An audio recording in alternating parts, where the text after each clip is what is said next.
Hey, Lauren Hughes here. We are going back to what to do in a disaster situation. So, budgets.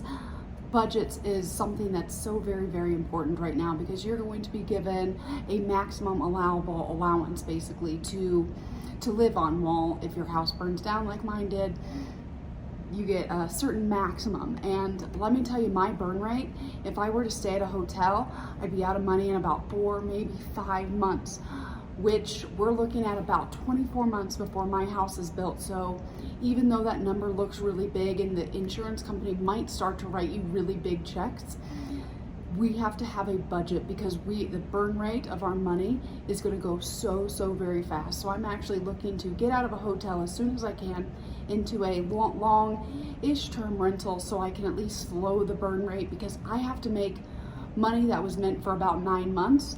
I need to stretch that to 24. And the same is true for like personal property or any type of payments insurance give you.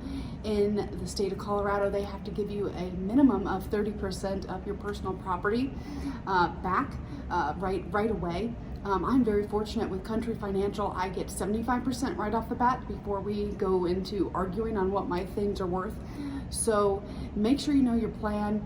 Keep a budget, and even though it's going to be very enticing to spend all of that money, we are going to have an absurd amount of expenses until your house can be rebuilt. Mine in Colorado is going to be probably at least 2 years, and my insurance policy was basically 9 to 12 months provision. So I have a lot of savings to do, and luckily I'm in my college town, and so now I'm back to college lifestyle. So thanks guys for tuning in. If you ever have any questions, I'm right here with you.